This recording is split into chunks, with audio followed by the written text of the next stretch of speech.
ଜୟ ଜଗନ୍ନାଥ। ଆସନ୍ତା ସୋମବାର ନଭେମ୍ବର ମାସ 24 ତାରିଖ ମୋର ଦୈବୀ ଚିକିତ୍ସା ରେମୁଣା ନୂଆଗାଁ ବାଲେଶ୍ୱର ଓଡ଼ିଶାରେ ଅନୁଷ୍ଠିତ ହେବ। ଆପଣ ଜାଣିଥିବେ ଦୀର୍ଘ 8 ବର୍ଷ ହେଲାଣି ମୋର ରେମୁଣା ନୂଆଗାଁରେ ଦୈବୀ ଚିକିତ୍ସା ହେଉଛି। ଆଉ ପ୍ରତ୍ୟେକ କ୍ୟାମ୍ପରେ ଶହ ଶହ ସଂଖ୍ୟାରେ ରୋଗୀମାନଙ୍କ ଭିଡ଼ ହୁଏ। ମେଡ଼ିକାଲରୁ ହତାଶ ହୋଇ ନିରାଶ ହୋଇ ବହୁ ପଇସା ବର୍ବାଦ କରି ଫେରିଥିବା ରୋଗୀମାନଙ୍କର ଶେଷ ଆଶା ଭରସା ଆମ ଦୈବୀ ଚିକିତ୍ସା କେନ୍ଦ୍ର। ଆପଣମାନେ ଜାଣିଥିବେ ନା ଏଠାରେ କିଛି ଖାଇବାର ଅଛି, ପିଇବାର ଅଛି, ପାଳିବାର ଅଛି, କିଛି ବି ନାହିଁ। ଟିକିଏ ସ୍ପର୍ଶ, ଟିକିଏ ଆଶୀର୍ବାଦରେ ଅସାଧ୍ୟ ରୋଗ, ବଡ଼ ବଡ଼ ରୋଗ ସବୁ ଭଲ ହେଇଯାଏ। ଆପଣ ଜାଣିଥିବେ ଏଠି ନା ଅଛି ଇଞ୍ଜେକ୍ସନ୍, ନା ଅଛି ଔଷଧ, କିଛି ନାହିଁ। କେବଳ ଟିକିଏ ସ୍ପର୍ଶ, ଟିକିଏ ଆଶୀର୍ବାଦରେ ଅସାଧ୍ୟ ରୋଗ ସବୁ ଭଲ ହେଇଯାଏ। ଦୀର୍ଘ 2011 ମସିହାରୁ ମୋର ଦୈବୀ ଚିକିତ୍ସା ଚାଲିଛି। କେବଳ ଓଡ଼ିଶା ନୁହେଁ, ଇଣ୍ଡିଆ ନୁହେଁ, ବାହାର ଦେଶକୁ ମଧ୍ୟ ଯାଇଛି। ସେଠାରେ ମଧ୍ୟ ମୋର ଚମତ୍କାରୀ ଦୈବୀ ଚିକିତ୍ସା ଦ୍ୱାରା ଶହ ଶହ ସଂଖ୍ୟାରେ, ହଜାର ହଜାର ସଂଖ୍ୟାରେ ରୋଗୀମାନଙ୍କୁ ଆରୋଗ୍ୟ କରାଯାଇଛି। ଯଦି ଆପଣମାନଙ୍କର କିଛି ରୋଗ ଦୁଃଖ କଷ୍ଟ ହେଉଛି, ଆସନ୍ତୁ, ନିଜେ ଅନୁଭବ କରନ୍ତୁ, ନିଜେ ପରୀକ୍ଷା କରନ୍ତୁ, ଦୈବୀ ଚିକିତ୍ସାର ଚମତ୍କାରତା ଦେଖନ୍ତୁ। କିପରି ଦୈବୀ ଚିକିତ୍ସାରେ ମେଡ଼ିକାଲରେ ଯେଉଁ ରୋଗ ଗୁଡ଼ାକର ଆଜି ଯାଏ ଚିକିତ୍ସା ନାହିଁ, ଚିକିତ୍ସା ବିଜ୍ଞାନରେ ତା'ର କୌଣସି ଔଷଧ ନାହିଁ, ସେହି ରୋଗ ଗୁଡ଼ା ଭଲ ହେଇଯାଏ।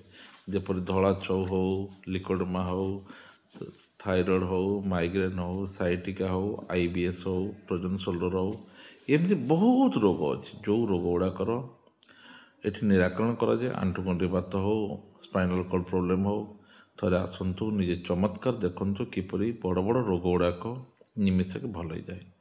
ଏଠାରେ କିଛି ଖାଇବାର ନାହିଁ, କିଛି ନାହିଁ, କି ପାଳିବାର ନାହିଁ। ଆପଣମାନେ ସଙ୍ଗେ ସଙ୍ଗେ ଅନୁଭବ କରିବେ ରୋଗ ଗୁଡ଼ା କମିଗଲା।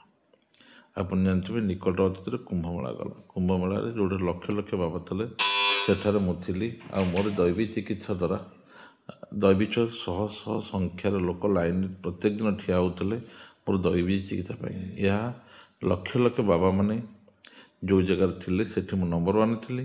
ଆଉ ସାରା ଦୁନିଆ ଦେଖିଥିଲା ଦୈବୀ ଚିକିତ୍ସାର ଚମତ୍କାରତା।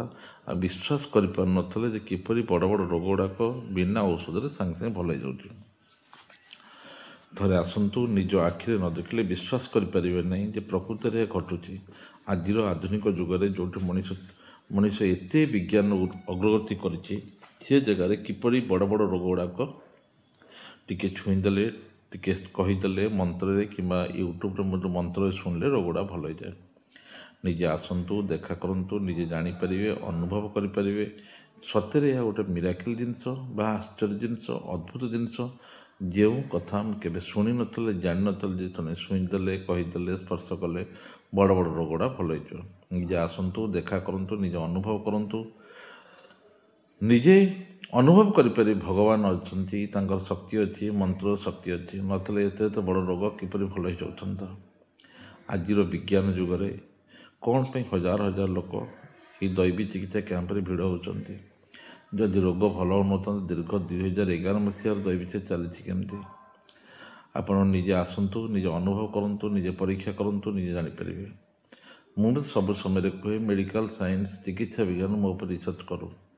ରିସର୍ଚ୍ଚ କଲେ ନୂଆ ଦିଗନ୍ତ ପାଇବ। କିପରି ଯେଉଁ ମେଡ଼ିକାଲ ସାଇନ୍ସରେ ଯେଉଁ ରୋଗ ଗୁଡ଼ାକ ଆଜି ଟ୍ରିଟମେଣ୍ଟ ନାହିଁ, କେମିତି ଦୈବୀ ଚିକିତ୍ସା ଦ୍ୱାରା ଭଲ ହେଇଯାଉଛି।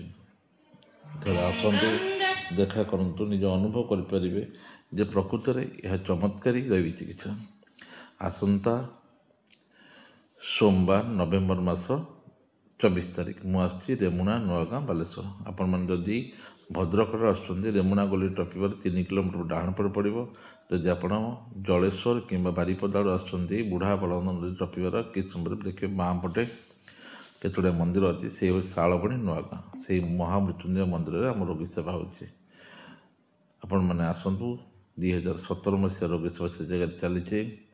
ନିଜେ ଦେଖନ୍ତୁ, ନିଜ ଆଖିକି ବିଶ୍ୱାସ କରିପାରିବେନି। ମେଳା ଭଳି ଲୋକମାନଙ୍କର ଭିଡ଼।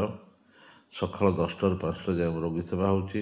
ତେଣୁ ଆସନ୍ତୁ, ଦେଖା କରନ୍ତୁ, ନିଜେ ଅନୁଭବ କରନ୍ତୁ ଦୈବୀ ଚିକିତ୍ସା ଚମତ୍କାରତା। ଆଉ ନିଜେ କହିବେ ପ୍ରକୃତରେ ଭଗବାନଙ୍କର ଶକ୍ତି ଅଛି। ଜୟ ଜଗନ୍ନାଥ କହିବେ, ଦେଖା କରିବେ। ଆସନ୍ତା ସୋମବାର ଆପଣମାନେ ଆସନ୍ତୁ, ନିଜେ ଅନୁଭବ କରନ୍ତୁ, ନିଜେ ଦେଖନ୍ତୁ ଦୈବୀ ଚିକିତ୍ସା କେତେ ଶକ୍ତିଶାଳୀ। ଆଉ ଏ ଦୈବୀ ଚିକିତ୍ସାରେ କିପରି ଅସାଧ୍ୟ ରୋଗ ସବୁ ଭଲ ହୋଇଯାଏ। ଆପଣମାନଙ୍କୁ ଛୋଟ ଅନୁରୋଧ ହେଲା, ଦୟାକରି ଏ ଭିଡ଼ିଓଟିକୁ ଆପଣମାନେ ବାରମ୍ବାର ସେୟାର କରିବେ। ଆଉ ଏ ଭିଡ଼ିଓଟି ଆପଣ ଦେଖିଥିବାରୁ ଆପଣମାନଙ୍କୁ ଅଶେଷ ଅଶେଷ ଧନ୍ୟବାଦ। ପ୍ରଭୁ ଜଗନ୍ନାଥ ଆପଣ ମଙ୍ଗଳ କରନ୍ତୁ। ଆଉ ଏ ଭିଡ଼ିଓଟି ଆପଣମାନେ ସେୟାର କରନ୍ତୁ। ଜୟ ଜଗନ୍ନାଥ, ଜୟ ଜଗନ୍ନାଥ, ଜୟ ଜଗନ୍ନାଥ।